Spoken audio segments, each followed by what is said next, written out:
நன்மையும் செல்வமும் நாளும் நல்குமே திண்மையும் பாவமும் சிதைந்து தேயுமே ஜன்மமும் மரணமும் இன்றி தீருமே இம்மையே ராமா ராமா என்ற இரண்டு எழுத்தினார்.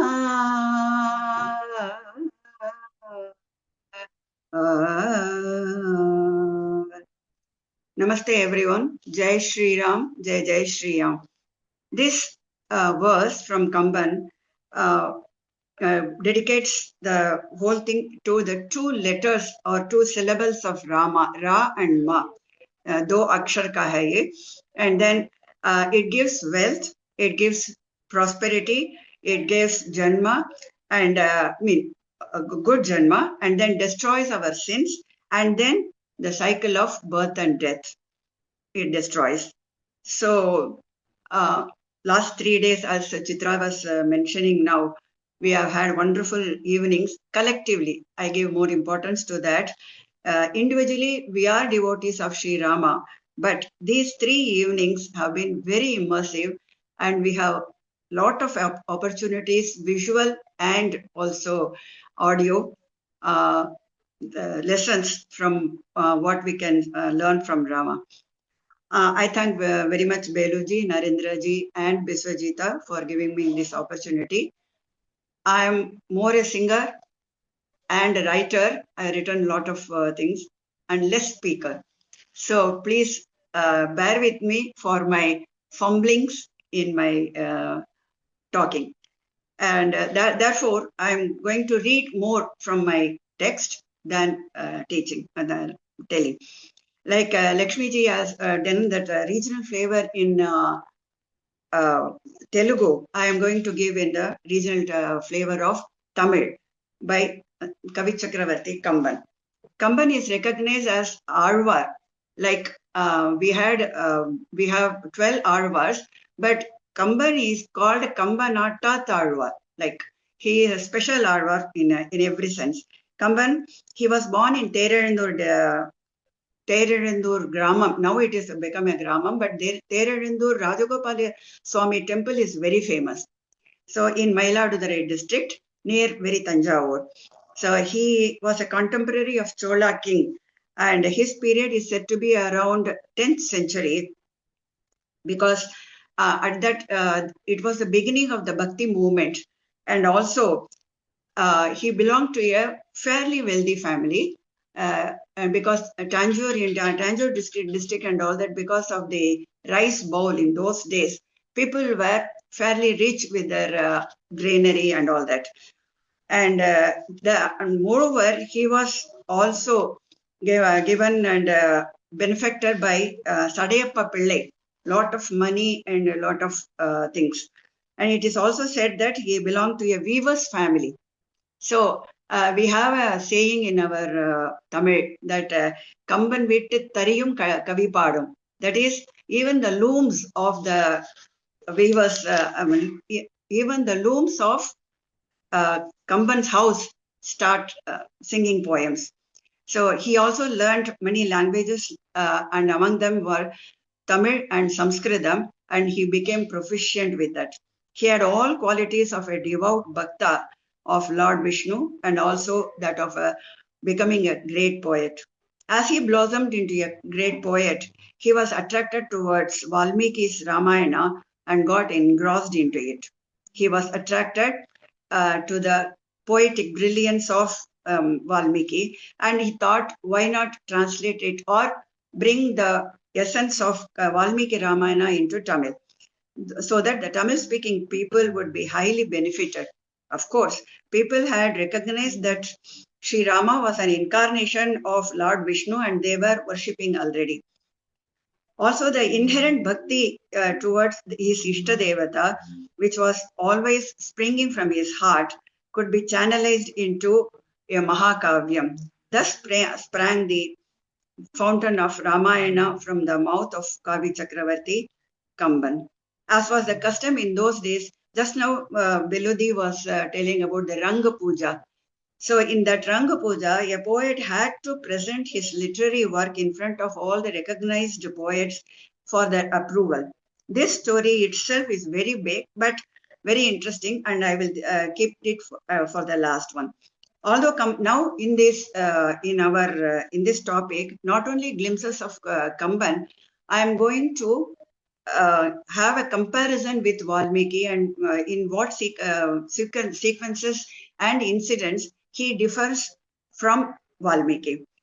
Although he has followed almost the entire Kavya of Valmiki, it is neither produced verbatim nor it is a translation. He brought in the Tamil culture flavor and then prevailing customs and traditions in his Kavyam.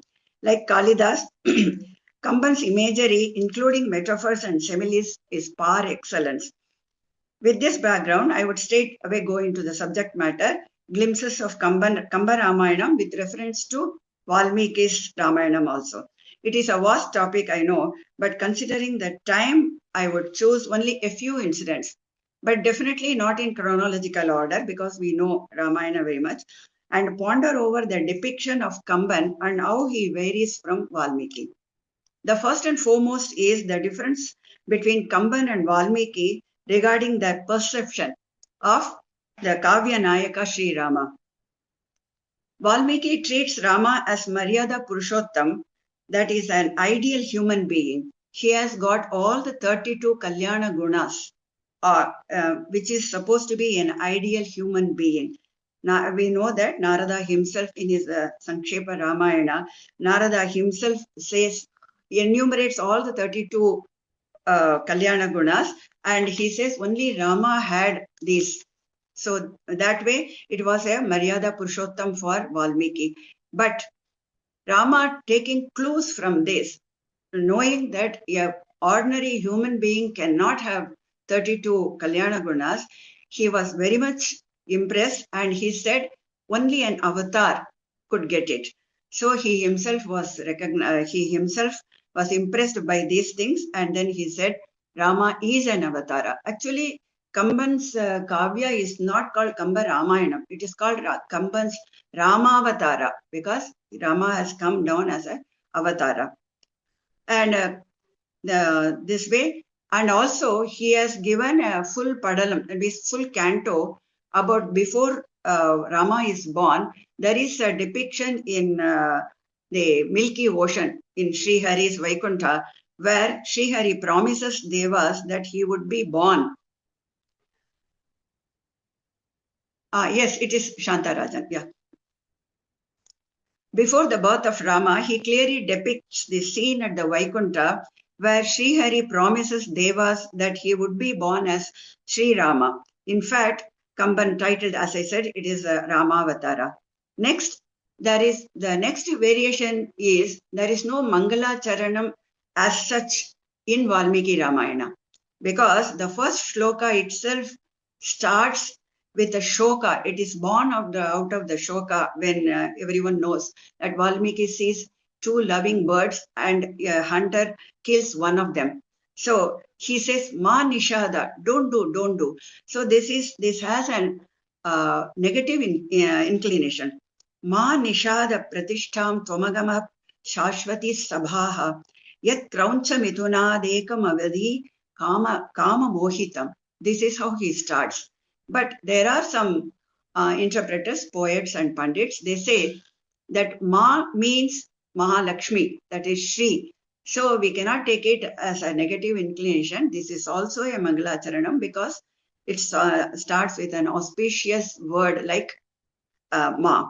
However, we won't go into so much of details. Whereas in our Kamban, he starts with the Kavya with a proper Mangalacharanam.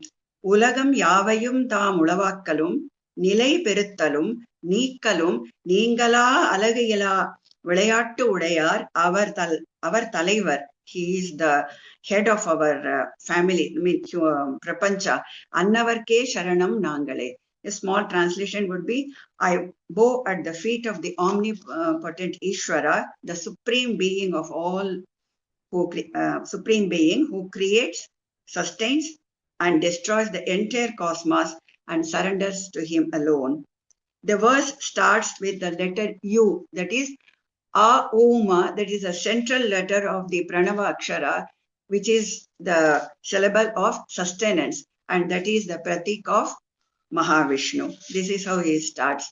Then the next variation is an interesting one. The incident of distributing the Yajna Prasada from Dasharatha to the Maharanis.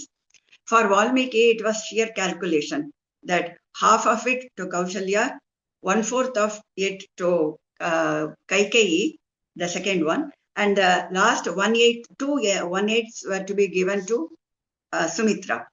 But Kamban goes to the roots of the story. Dasharatha marries first Kaushalya, it is accepted, then Sumitra. And when they could not beget sons, he goes to Kekeya Raja and asks for Kaikeyi's hands. King Kekeya Raja also agrees to Dasharatha, but on one condition he says that, as usual, Kaikeyi's son should become the Yuvaraja. When Kaikeyi also does not get a son, the ritual of Putra Kameshti Yajna is held, and so Dasharatha thinks that this condition is null and void. So we don't have to fulfill this condition. But Kamban does not forget this story. So he says he visualizes a sequence where the Yajna Prasada is distributed in the order of the marriages. First to Kausalya, and then to Sumitra, and last one to Kaikeyi, because first half is given and something else is given to Sumitra, and the bacha kucha jaise bolte hai na, he takes up everything from the inside of the pot and just he gives by default to Sumitra. It is, Kamban says here, it is a divine intervention, because she has to beget 2 sons, one for Rama and one for Bharata. So this is a beautiful, and that's how when this Rama gets the Yuvaraja, this thing, he was to be done, mantra comes to Kaikeyi and reminds her of that condition. But of course, we know the other things, we won't go into the details. Thirdly, in the Kamba Ramayana, it is a Shatrughna who performs the last rituals for Dasharatha and not Bharata, because Vasishta reminds everyone that Dasharatha had disowned the Kaikeyi and Bharata before his death. And this makes more sense because once after the war is over, Dasharatha descends from Swarga to bless Rama. And Rama requests Dasharatha to accept Kaikeyi and Bharata as wife and son respectively. So this makes a good sense of the story. And the most beautiful thing is the marriage of Rama and Sita, which is the most popular in whole of Tamil Nadu. Sita Kalyanam in Kamban Vida is always there. The Kamban celebrations mean first Sita Kalyanam. So that I will touch upon. Kamban here follows the tradition of Tamil literature, Tamil culture also. So in Tamil literature, the Nayaka and Nayaki, as per the Tamil literature, they have to meet and recognize and then accept one another. So in every Tamil work, you will see that a Nayaka and Nayaki have to meet and approve each other. The platonic love has to blossom that way. So therefore, Kamban creates a scene where they meet or at least see each other. So Sri Rama, preceded by Vishwamitra, followed by Lakshmana, is walking down the streets of Mithila. Sita is playing with her friends in the balcony of her palace. She drops the flower ball and bends down. At the same time, Rama lifts his head in a diagonal angle upwards. I am very much tempted to tell these verses. Of course, for want of time, I have to resist myself. And then he lifts his head in a diagonal manner and sees Sita. Their eyes meet each other. When their eyes met, suddenly they were reminded of Vaikuntha scene where Sri Hari and Ma Lakshmi take leave of each other to be born into the earth. That sequence they are reminded of, and then they move on. Rama goes to, Rama follows, and Sita also gets in. In those a few seconds, the eyes have talked so many words with each other. This they are reminded of both Rama and Sita. So Rama proceeds, and Rama thinks, is it not adharma to think of another woman like this? But at the same time, why I have never had a thought which is counter to the dharma? Then why I am thinking of this girl only? I can't understand. Maybe she is the one whom I am destined to marry. Same is the condition with Sita also. Now she has an additional worry. She thinks if the person who is to lift Shiv Dhanush tomorrow is not the person with whom I met yesterday, I think I will have to leave this body. I cannot think of any other person. But of course, we know the story, all ends well. In Valmiki Ramayana, they never meet before the Shiv Dhanush incident. And in Tulsi Ramayana, I am told that there is a Pushpavatika scene, but he just touches upon. I don't know much about it. Another variation is the chastity of the woman of Ramayana, whether Sita or Tara or Mandodari. Kamban does not want to deviate from the Indian Pativrata tradition. Sita's abduction we know very well. Here Kamban does not want her to be touched by Ravana, even though by her hair, which Valmiki does. He depicts here as a Ravana, he depicts Ravana as abducting Sita with the whole earth on which the Parnashala of Rama was there. And therefore, in Ashoka Vatika also, she is sitting on the same Parnashala created by Rama and Lakshmana. That means she is in her own territory and her own Rajya. This is again a beautiful scene. So even in Ashoka Vatika, she is sitting there in her kingdom. As for Mandodari, Kamban has a very soft corner for her. He thinks Mandodari is not at all, Ravana doesn't deserve Mandodari at all. Mandodari is a daughter of Maya, that is Vishwakarma. So he always refers to her as Mayan's daughter rather than Mandodari. He never, I think in only one incident, he tells the name as Mandodari. Otherwise, always refers to her as Mayan's Magal only. Magal means daughter. When Ravana departs, now here is the beautiful sequence. When Ravana departs this world and all the ritual rites are done, last rites are done, Valmiki says she went inside the city. But Kamban stops for a moment here. Kamban shows a beautiful and pathetic picture. When everyone has left the city, Mandodari stands there alone and calls her husband with a special name, a very special name, which they used to call each other in their privacy. As soon as she utters that name, she drops down dead. That means it's not that Sati system was there, but she was not able to withstand that departure. So that is that. In the case of Tara, Vali's wife, Valmiki says Tara lived in the Antapura of Sugriva. We don't know how she lived because it is an animal kingdom, and there is, as Vali himself has said, their rules and regulations are little different. But here again, Kamban says, when Lakshmana comes to meet Sugriva with full of anger, Sugriva sends Tara, that is his Bhabiji, to pacify Lakshmana. So when he sees her, Lakshmana hears the motherly voice of Tara. So he turns, and when he sees her covered with full white apparel or white sari, we can say, from head to toe, only her face shining like a full moon, he thinks of her mother Sumitra. So far in these 13 years of forest, he had considered only Rama as his father and Sita as mother. But in this Taras, this itself shows the chastity of Tara, or the Pativrata of Tara. These three sequences are very good. And so I just wanted to highlight. And one more variation is a bit funny thing. This is about Rama and Shurpanakha. Shurpanakha, when she comes to see Rama, Valmiki introduces both as characters in stark contrast. As Sri Aurobindo just now we were telling, Rama is the personification of Satvika Guna. So this is a beautiful description. Here again, those shlokas are too good that way. Rama Sumukha, Shurpanakha Durmukhi. Rama Vritta Madhyama, that is having a perfect torso.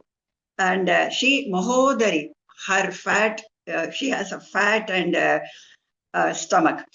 He Priti Ropam, she Virupa and Maya Ropini. He Sukesham, beautiful hair, and she Tamra Murtaja. Tamra Murtaja means the copper colored unkempt hair. But in short, Rama is the personification of Satvika Rupa, and she Tamasic and Rajasic rolled into one. Kamban here, where is, and he thinks of Putana also of Krishnavatara. So he takes the clue from being Maya Rupini. Shurpanaka comes as a damsel and enters into Rama's Varnashala, and then as if she is overtaken by the complete desire and kama to marry him, so she enters as a beautiful woman, as if she is Sita. Because she belongs to Rakshasa Kula. And then afterwards we know the story. When she is provoked by Lakshmana, she shows her identity. So if it is Ramayana, Anjaneya cannot be left far behind. Yatra yatra Raghunatha Kirtanam tatra tatra kritamasta kanchalyam. So there also, here I won't give a bigger description because Lakshmi Jyoti herself told on that day, Drushta Sita, So in the incident of Anjaneya's reporting to Rama, he said Drushta Sita. That meaning Sita was seen by me. So it is in a passive voice, so that he is doesn't get anxious. Rama doesn't get anxious. Here in Kamban, he goes a step further. He says, Kanden Karpin Kanale. That meaning I saw a burning fire out of Pativrata Sita. That means her chastity was burning like a fire and Sita was untouched by Rama. This is again a beautiful thing. Now we come to the last portion where I said that about the Ranga Puja, that Kamban had to do the Ranga Puja or present the whole Kavyam in, it is said in Trichy, Srirangapatnam, the Srirangam Kovil, there only in the temple only he gives. So he brings in a sequence purposely here, and then this is how it goes. Kamban's Ramavatara, which is totally absent in Valmiki. In Yuddha Kanda, Ravana's Darbar, Vibhishana rises and to give some advice to Ravana. Oh brother, have you not forgotten the story of one of our ancestors? He too got many boons in the way of avoiding death. But Hiranyakashipu, that is our ancestor, one of the ancestors, died at the hands of Narasimha Avatara, literally, because he used his nakhas, nails only. Kamban's poetic brilliance and devotional flavor overtakes us completely in these 256 and odd verses. Why should he bring an unnecessary chapter of Ramayana in this is the question that arises. Kamban cannot resist from a story which is very close to his heart, and as a bhakta. He was a worshipper of Narasimha. So when he presented this kavya at the temple premises of Srirangam, many scholars opined that this chapter was redundant and not necessary at all. But Kamban said, as a devotee, I want to present this sannadhi, in this sannadhi of Sri Ranganatha, who again is the Kula Devata of Sri Rama. So whether you accept it or not, I am going to present it. So everyone decided to absent himself, go away, or not to comment on anything. But as Kavi Chakravarti went on narrating this story, a divine voice of acceptance like hail, hail, sadhu, sadhu, came from one of the pillars of, even now, they are showed that Stamba is shown in the Kamban premises in Srirangapatnam, that Ranganatha Kovil. A divine voice was there, and that's how, needless to say, the Ramavatara of Kamban was accepted by the scholars. And even till today, Kamban lives in millions hearts of Tamil-speaking Rama Bhaktas. That is how I would like to give a wind up in the story. And one more thing, at a very small passing reference, I will tell that Ravana is not a Tamil king. Like the non-Sangis in and the Dravidian movement, they say that Ravana is a Rakshasa, he belongs to Tamil Nadu and all that. I would like to present here and tell once more, he comes from where he is a Brahmin and Pulastya Kula and Brahmin Kula, and he comes from where Bihar. Of course, he went into Lanka is another story. So Ravana it's a fallacy that he is he belongs to Tamil Nadu. And again, I am not downgrading Valmiki, because without Valmiki, Kamban's Ramayana would not have existed or become famous. This is just to upfront a little bit of Kamban's greatness. I am tempted to give more and more imageries and the natural beauties and natural sceneries which are given by Kamban. I think I will keep this for in next opportunity whenever we get. Once again, I thank Shri Narendraji and Beluji and Viswajita, and thanks everyone all. And please, thanks for bearing with me. Thanks.